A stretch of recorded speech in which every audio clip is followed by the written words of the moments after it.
In 1938, the civil war in Spain has been going for 2 years. As the Nazis show their support for the nationalists, the Republicans are starting to lose. In a small village in the countryside, the locals are celebrating a wedding ceremony, only to be interrupted by a convoy of cars led by a Nazi major. The family offers him a drink so strong that it burns his throat and makes him choke a little, which makes the locals laugh. Offended, the major immediately orders his officers to open fire to kill every person in the party. Then the soldiers put on gas masks and throw canisters of a strange blue-colored powder that spreads through the town. Meanwhile, Captain Jan is about to be executed by a shooting squad for headbutting a judge, but is saved just time by his high-ranking uncle General Lozano. Afterward in his office, Lozano explains that to get back on the army's good side, Jan must deliver a letter to a place named Alacos. Since it's located on the other side of enemy territory, it's an extremely dangerous task. That's why it was given as an alternative to the death penalty.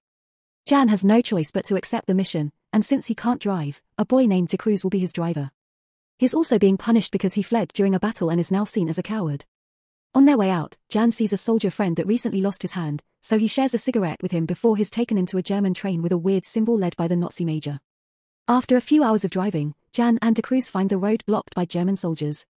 The leader doesn't want to let them pass, but Jan threatens him with his gun until he lets them go. As they drive away, Jan notices that the Germans are putting fences around the area. Moments later, they hear planes flying above them and Jan uses a mirror to watch their fight. A plane ends up crashing nearby, but the pilot jumps out with his parachute just in time, so Jan makes De Cruz stop to go help the pilot because he's on their side. The duo starts crossing the forest, and after finding some plane parts with the same symbol from the Nazi train, they finally find the pilot hanging on a tree. The guy has died from the fall and both his legs are missing. Suddenly they're surrounded by a group of soldiers from the opposite side led by the sergeant, who immediately takes Jan's and De Cruz's weapons. Jan pretends he has intel to make the sergeant come closer and headbutts him, but Priest Killer kicks him and threatens him with her blade. Sergeant stops her from killing him because he could be a valuable hostage, and when they check his clothes, they find the letter from the mission. However, inside the envelope, there's only a piece of paper that says war is won with balls. Frustrated, Sergeant tells Fuse to shoot De Cruz, and when he takes out his gun, De Cruz wets his pants. In the end, Sergeant decides to keep them both as hostages and the group gets ready to leave. The photographer stays behind to take a picture of the hanging body, but suddenly the pilot wakes up as a zombie and jumps on the soldier to kill him with a vicious bite. Brodsky rushes to help his friend by tossing the zombie away and ends up with his hands covered in a weird blue powder. The zombie keeps on moving, so Brodsky opens fire, but his bullets do nothing. It isn't until Sergeant shoots the zombie in the head that he finally dies. The group is confused and wonders if the pilot had been possessed, but at that moment their dead friend also wakes up and tries to attack. Brodsky grabs him by the neck and twists it before throwing him on the ground, but they're shocked to see their friend is still alive. The political commissar shoots him in the head to kill him for good. After seeing more planes fly by, the group ties Jan's and De Cruz's hands and takes them to their camp. When they arrive, they're shocked to discover it's been attacked, and Brodsky finds the same blue powder. Priest Killer finds the body of a fellow soldier, whose wounds start mutating until she wakes up as a zombie. Jan looks around and notices that all the dead bodies are starting to move, so the group steps back, but one of the young soldiers sees his mutated father and runs to him, only to quickly be eaten by the zombies. Soon the creatures begin coming closer, so the group opens fire, trying to get them on the head for the bullets to actually work. There are too many of them though, so the group runs to the shore and manages to escape on a boat. The zombies try to follow them, but they can't go too far. Afterward, the sergeant finally allows for De Cruz and Jan's ropes to be cut off, but first he punches him so they can be even. Because of the exceptional situation, they agree to work together for now, even if they belong to opposite sides. Eventually they reach another shore, and after hiding the boat with a bunch of branches, they start crossing the forest, only to find more zombies. These seem to be civilians and waste no time in attacking the group. Priest Killer gives Jan a weapon so he can defend himself, while Brodsky has to pull De Cruz out of the way, only for the zombies to jump on him instead. Brodsky manages to knock a few zombies down, but one bites his leg and keeps him in place while more zombies surround him and bring him down. Priest Killer wants to help him, but Jan pulls her back because there's no point. After watching their friend become food, the group keeps going, and in the evening they find their safe house. As soon they enter, they find 3 people pointing their weapons at them: Lieutenant Jural, Private Rafir, and Sister Flor. The group also takes out their weapons and an argument ensues, but when they realize they're all running away from the zombies, they agree to work together. They spend the night in the safe house and Flor takes care of any wounds. While sharing dinner, De Cruz realizes Fuse is a famous bike racer who signed an autograph for him when he was a child, but Fuse denies it. Jural tries to hit on Priest Killer, so to get him off her back, she tells him the gruesome things she did to the priest that abused her little sister. The commissar finds a private spot and reveals he has a phone, which he uses to make a mysterious call in secret. Meanwhile, Jan uses the letter to light his cigarette, and the heat makes a secret message appear on the paper. It's a map of the entire area, but he keeps it to himself for now.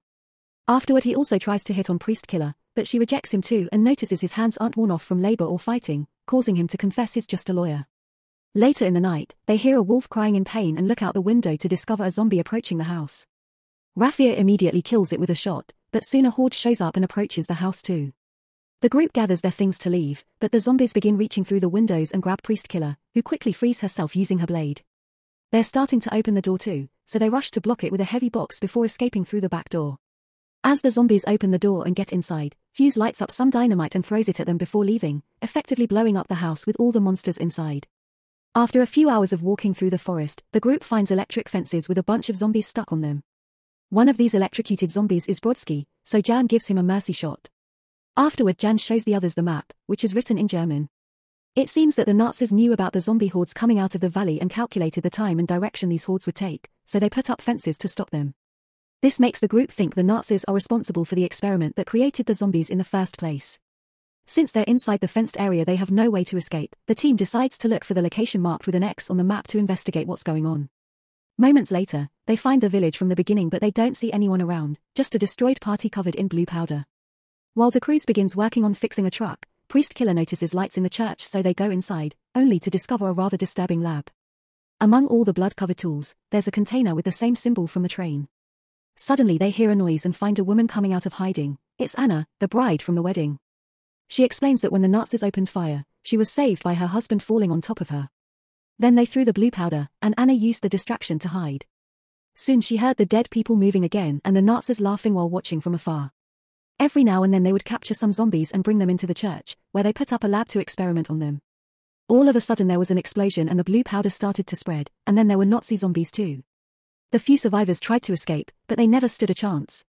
While the group hears the story, the commissar finds all the paperwork related to the experiments and steals it. At that moment they hear the engine of the vehicle, but when the group tries to leave, the commissar blocks the door with his gun out. He confesses he's stolen the formula for the blue powder and wants to use it to win the war, but he also wants to leave anyone from the opposite side behind. His team refuses, and when Sergeant threatens him, De Cruz enters the building, so Commissar takes him hostage. Using him as a shield, Commissar slowly leaves the church before throwing De Cruz back into the team.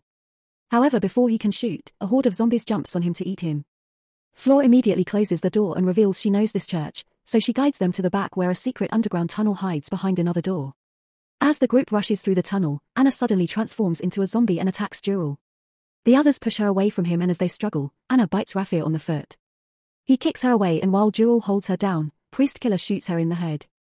Rafia's foot has a red stain, so the others make him take off his shoe and sock to prove Anna's teeth didn't reach his skin. At that moment they hear the zombies coming closer, so they keep on running and reach a gate, which they shoot open to escape. Once everyone is out, Flor closes it again from the inside as she reveals she's been bitten. Sergeant says goodbye to her by giving her a few extra bullets, and Flor goes down shooting as many zombies as possible. While De Cruz runs back into town to retrieve the truck, Jan proposes to go to the Nazi outpost where he saw the train with the same symbol from the containers in the church. Jan thinks they'll have an antidote, and when the others refuse to walk into enemy territory, Jan offers a heartful speech about how the zombie infection will kill civilians as well. At that moment De Cruz shows up with the truck, hiding the fact he's been bitten. Everyone accepts to follow Jan and they make it to the outpost in the morning. While the group hides, Jan approaches the entrance and almost gets shot by a guard. Soon Lozano and the Major come out and reveal they already know everything that happened thanks to the commissar's phone call, so Lozano will allow Jan to come in because he's his nephew but not the rest of the group. He also explains that the higher-ups will bomb the area soon, but Joe refuses to leave anyone behind and goes back to his team. Lozano wants to delay the bombing for the sake of his nephew, but the Major shoots him to stop him. Meanwhile the group doesn't want to die without causing some ruckus first, so De Cruz reveals he was bitten by a zombie hidden in the truck and volunteers to take an explosive to the gates. Before he leaves, Fuse confesses he does remember the day he signed an autograph for him. De Cruz approaches the gates with a grenade in hand, only to get shot by the guards. However, he immediately turns into a zombie and lets the guards keep on shooting him until he reaches the gate. Rafiya tries to provide some backup with his sharpshooting, but De Cruz gets shot in the head anyway. As he falls, so does the grenade, and the front gate is blown up. The group rushes inside and crosses a tunnel, where they quickly shoot a few guards before moving on.